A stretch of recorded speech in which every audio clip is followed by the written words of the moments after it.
Hey everyone, welcome back. Thanks again for being a part of Not Your Father's Capital. Now, in this video, I want to break down some more Bitcoin macro news because this is going to apply to all of crypto moving forward. All right, so we've seen what has happened recently with what was happening with the SEC, the ongoing lawsuit, naming the top cryptos, a lot of the top 10 cryptos in the total market cap. So this is what I want to share with you in this video is basically what this is going to cause for crypto moving forward, because right now with the US, we are in a heavy period of regulatory uncertainty. So that's what I got for you in this video. Please stick around, absolutely smash that like button, and subscribe to the channel if you have not yet. Follow us on Twitter, do that as well. But just to stay informed with everything crypto and what's going on with the channel. But let's get down into it, guys. So we're seeing over 50% of Bitcoin on exchanges moving outside the US due to that uncertainty I talked about. All right, so basically, none of us know what's going to happen, right?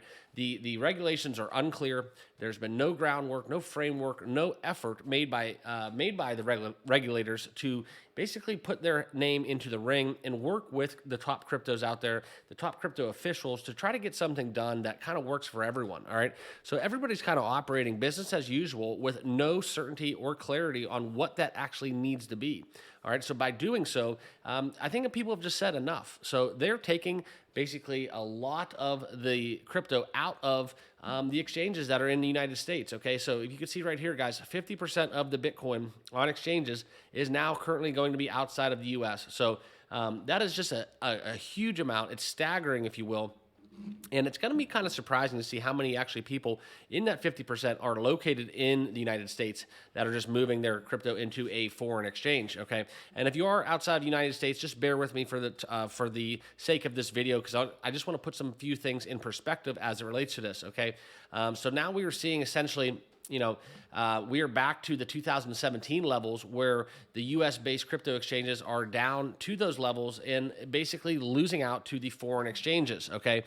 So that's kind of how it used to be, and that was the norm. So now going back to this new normal, if you will, until we get that certainty, it's not really affecting adoption either, in my opinion. I think it's just kind of just how we're going about establishing this framework as we look to move forward to a resolution. All right, but now we're seeing, though, the offshore exchanges are dethroning the U.S. crypto platforms, the exchanges, Binance.us, Coinbase, two of the most prevalent exchanges in the United States.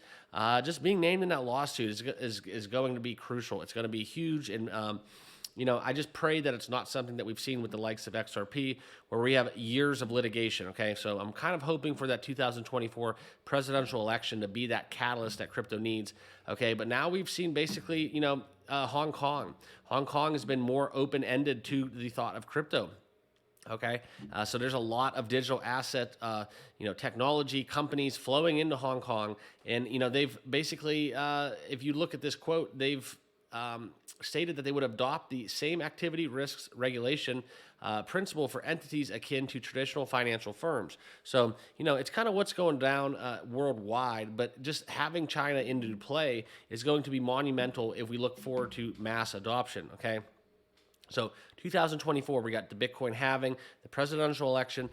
It's going to be in a way different place than we are right now. All right, and there's going to be a lot of, I think, musical chairs as it relates to some of these positions as we get into that election and kind of out with the old, in with the new, because I think, there's a lot of frustration coming down from some parts of Washington, because it's just tying up taxpayers' dollars, as well as kind of a little bit uneasiness as we look, especially with the banking crisis that is looming.